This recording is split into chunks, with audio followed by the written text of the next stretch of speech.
δική μας παράταξη μένει πιστή στην ανάγκη πληροφόρησης και για τον λόγο αυτό εμένει και επιμένει για ενημέρωσή της, αλλά και ενημέρωση του Περιφερειακού Συμβουλίου για τη συμμετοχή, τη δράση, τις εισηγήσεις των εντεταλμένων Περιφερειακών Συμβούλων της Περιφέρειας Πελοποννήσου σε συνελεύσεις και φυσικά και τα αποτελέσματα και τα συμπεράσματα αυτών των συνελεύσεων. Εμείς βέβαια ως παράταξη παραμένουμε θετικοί στη συμμετοχή εντεταλμένων Συμβούλων της Περιφέρειας Πελοποννήσου σε αυτές τις συναντήσεις, στο βαθμό που αυτές οι συναντήσεις ευνοούν τις ανταλλαγές ορθών πρακτικών. Η ανταλλαγή απόψεων των καλών πρακτικών παρέχει στα μέλη μια καρποφόρα αποτελέσματα χάρη στις πολιτικές και τεχνικές συναντήσεις, οι οποίες εμπλουτίζονται σε μεγάλο βαθμό στις περιφερειακές στρατηγικές μελών. Επιτυχή και αποτελεσματική συνεργασία μεταξύ των συμμετεχόντων φορέων, όπου περιλαμβάνουν ποικιλία θεμάτων με περιστατωμένες και ενδιαφέρουσες εισηγήσεις των ομιλητών. Θα θέλαμε λοιπόν ενημέρωση από τους εντεταλμένους Περιφερειακούς Συμβούλους σχετικά με τις συναντήσεις που είχαν και ποια τα αποτελέσματα φυσικά. Ευχαριστώ πολύ. Κύριε Περιφερειάτα, αγαπητοί προσκεκλημένοι, αγαπητοί συνάδελφοι, να σας καλωσορίσω και εγώ στην Κόρινθο, στην ιδιαίτερη πατρίδα μας, και να συγχαρώ και να ευχαριστήσω τον κύριο Περιφερειάρχη, τον Περοπίδα τον Γαλλίδη, ο οποίος κατάφερε μέσα από την αγροτική του φιλοξενία να διαγράψει το ου και να γίνει επιτέλους παντός είναι Κόρινθο. Είναι δηλαδή εύκολο για τον καθένα πλέον να έρθει στην Κόρινθο. Και αυτή η φιλοξενία δείχνει λοιπόν αυτό το πνεύμα. Θα ευχαριστήσω την κυρία Δημητροπούλου για την δυνατότητα που μας δίνει να ενημερώσουμε και το Περιφερειακό Συμβούλιο. Κάτι βέβαια που το κάνουμε εμείς πάντοτε, είτε με την διατύπωση σε δελτία τύπου αμέσως μετά τη παρουσία μας στα όργανα ως εντεταλμένος σύμβουλος στην Ευρώπη και αλλού, είτε μέσα από συνεντεύξεις. Άρα λοιπόν η ενημέρωση είναι πλήρης και ακόμη γίνεται και ελεύθερη μέσα από αυτή την παρουσίαση σήμερα. Η Περιφέρεια Πελοποννήσου συμμετέχει στο δίκτυο παρακτήων περιφερειών Ευρώπης.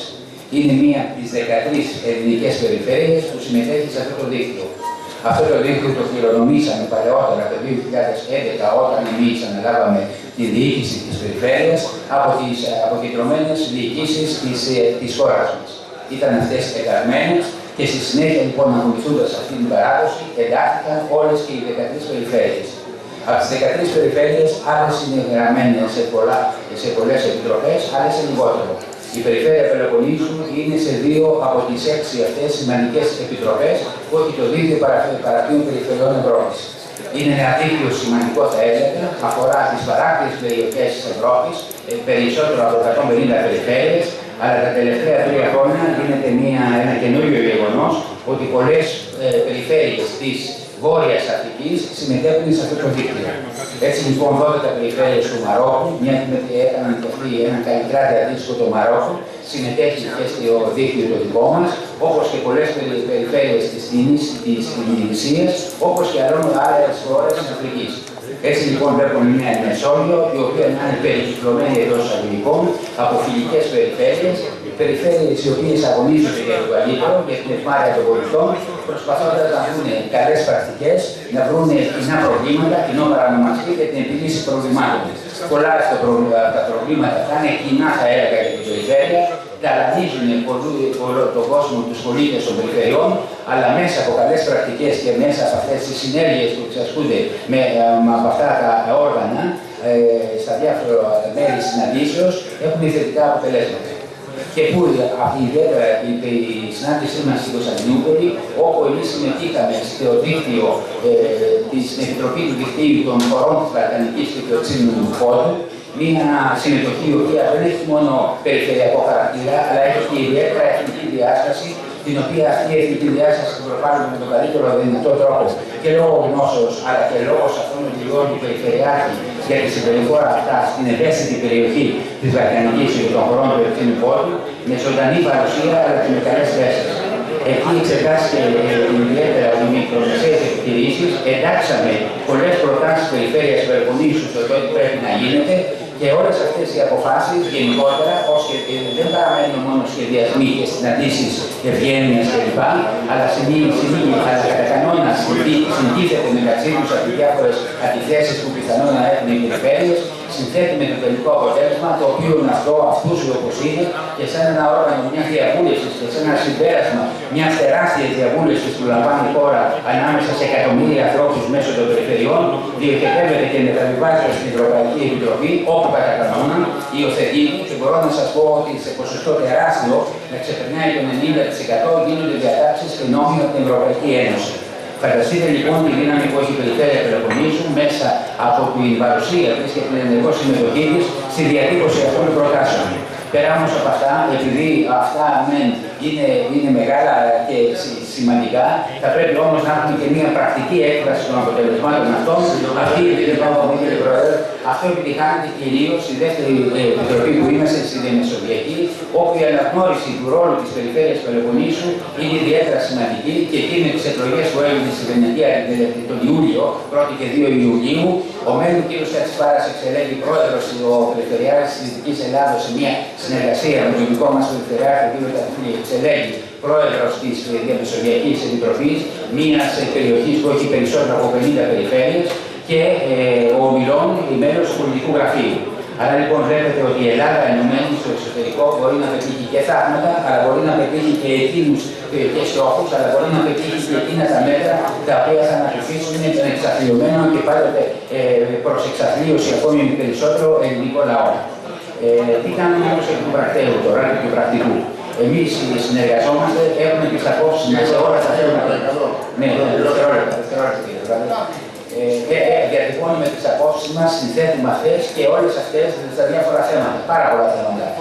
Αλλά ιδιαίτερα αυτή την εποχή, εκείνο που επηρεάζει και είναι στην εκκλήση του δόρατος είναι η κλιματική αλλαγή, τόσο σε παγκόσμιο επίπεδο, όσο σε μεσογειακό, όσο και σε περιφερειακό επίπεδο, είτε με τον πολιτιακό κόλπο, είτε με το μεσηνιακό, είτε με τον υπηρεσιακό κόλπο, όπου τα προβλήματα όλων αυτών μεταφέρονται και προσπαθούμε μέσω ταμείων ειδικών των οποίων δημιουργούμε. Αυτό είναι το συμπέρασμα, διότι για πρώτη φορά ακούγεται και η φωνή να δημιουργηθεί ένα ιδιαίτερο ταμείο, μέσα από το οποίο θα μπορούν οι ελληνικές περιφέρειες, ιδιαίτερα για ορισμένα σοβαρότερα προβλήματα που έχουν σχέση με τη φυσική τους ύπαρξη, να χρηματοδοτούνται για την κατασκευή έργων απαραίτητος για τον περιορισμό αυτών των επιπτώσεων της κλιματικής αλλαγής. Σας ευχαριστώ κύριε Πρόεδρε. Είναι στη διάθεση βέβαια πάντοτε, είναι ατελείωτο το θέμα, αλλά η παρουσία μας και η καλή γνώση των θεμάτων και η εργατικότητά μας δημιουργούν πίσω το εχέγγυο για επίλυση πολλών προβλημάτων. Ευχαριστώ κύριε Πρόεδρε.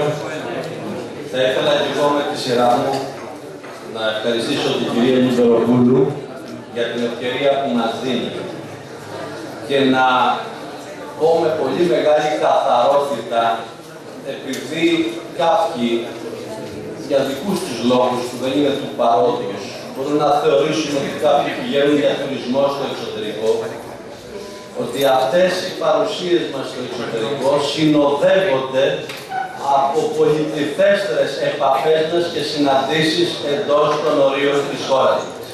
Είτε αυτά γίνονται στη Θεσσαλονίκη, είτε στην Αθήνα, ανάλογα που βρίσκονται οι διαχειριστικές αρχές των αντίστοιχων προγραμμάτων. Είναι γνωστό ότι η Περιφέρεια Πελοποννήσου έχει επενδύσει στην εξωστρέφεια. Είναι επίσης γνωστό τη φάση ότι ο Περιφερειάρχης έχει αφήσει μεγάλα περιθώρια ανάπτυξης πρωτοβουλειών στους Περιφερειακούς Συμβούλους και στους Αντιπεριφερειάρχες, ώστε να μοχλεύουν ευκαιρίες είτε χρηματοδοτήσεων, είτε αν θέλετε συμμετοχής σε διάφορες δράσεις οι οποίες προάγουν τα συμφέροντα της Περιφέρειας Πελοποννήσου. Έτσι λοιπόν γνωρίζετε ότι υπάρχει η στρατηγική της Αδριατικής και του Ιουνίου, λένε οι λέξεις μιλάνε μόνες, είναι όλες οι περιφέρειες που βρέχονται από την Αδριατική ή το Ιόνιο. Δεν είναι βέβαια μόνο οι περιφέρειες, είναι και διάφοροι άλλοι οργανισμοί και νομικά πρόσωπα, όπως επιμελητήρια, πανεπιστήμια και άλλοι αναπτυξιακοί φορείς. Εκεί λοιπόν έγινε το πρώτο φόρουμ, μόνο με τη συμμετοχή που μπορούμε να σας αναφέρω, της κυρίας Κρέτσου, της Επιτρόπου Περιφερειακής Ανάπτυξης, του Υπουργού Ελλάδος στην Ελλάδα αρμοδίου για το ΕΣΠΑ του κ. Χαρίτση, αντιλαμβάνεστε και προφανώς αρμόδιων αξιωματούχων από τα υπόλοιπα κράτη, αντιλαμβάνεστε το επίπεδο πόσο υψηλό ήταν στην ανταλλαγή αυτών των σκέψεων και των θέσεων. Λίγο ησυχία, κύριε συνάδελφε. Ήθελα λοιπόν, χωρίς να θέλω να σας κουράσω και να απαντήσω και ευθέως στο ερώτημα, γιατί είναι πολύ σημαντικό πόσο αυτά και πόσο πραγματικά και σύντομα μπορεί να είναι τα αποτελέσματα αυτών των δράσεων και αυτών των συναντήσεων. Πράγματι δεν είναι κάτι που μπορεί κάποιος να ψωνίσει στο Τσουκρόβι ή στη Ρώμη ή στο Λονδίνο και να το φέρει πίσω. Είναι μια δουλειά η οποία γίνεται, εκεί δημιουργούμε φίλους, δημιουργούμε συνέτερους, δημιουργούμε συνεργάτες και μαζί υποβάλλουμε προτάσεις ώστε σιγά σιγά τα αποτελέσματα να έρθουν. Να είστε σίγουροι ότι ήδη η Περιφέρεια Πελοποννήσου είναι σε πολύ στενή συνεργασία με αρκετούς φορείς και στην Κροατία και στην Ιταλία και στην Νότιο και στη Βόρειο Ιταλία.